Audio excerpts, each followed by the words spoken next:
তো এটা হচ্ছে আমাদের চন্দননগর স্টেশন। আমার বড়দি আমাদের বাড়িতে আমরা পরে যাচ্ছি, কিন্তু আমরা এসে দেখছি বড়দি এখনও যায়নি, কারণ দিদিটা এখনও ট্রেনে আসেনি, ও লিলুয়া থেকে আসবে। তো দেখো কোথায় যে কার যাওয়া আর কোথায় যে কার লেখা আছে কেউ বলতে পারবে না, কোন দিন কে কোথায় যাবে। সত্যি যাওয়ার ইচ্ছা একদম ছিল না, ছেলে গেছে টিকিট কাটতে। চল এগিয়ে চল, মাসি ওদিকে আছে।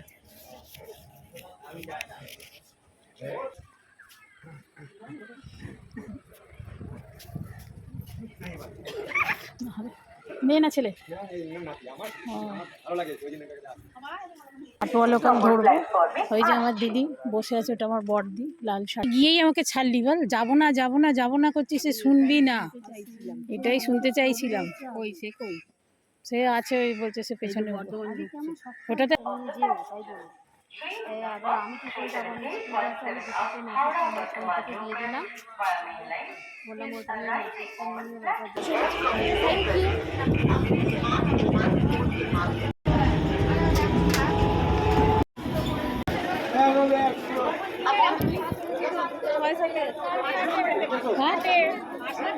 কোন দিক দিয়ে যাবো? আর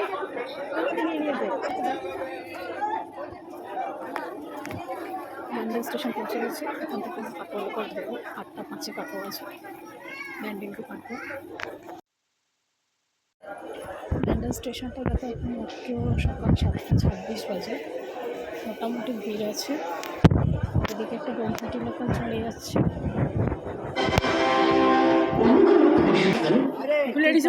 মোটামুটি 8:06 বাজে।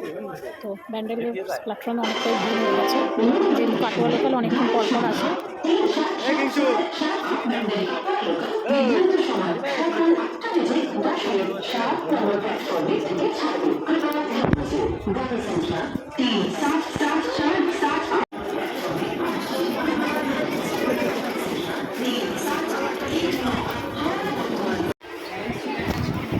ট্রেনটা মোটামুটি ফাঁকাই ছিল,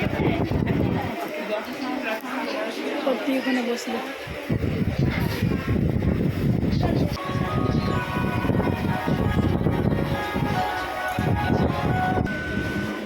ট্রেনটা ছেড়ে দিয়েছে।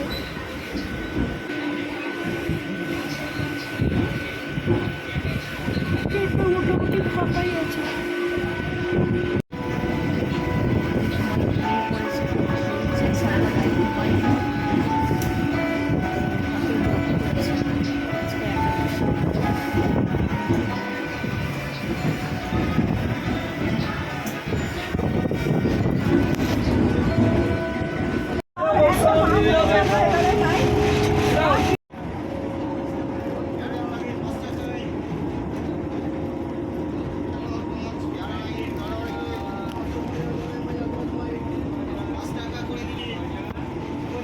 ছাড়া খাবে বা পেয়ারা 5 টাকা।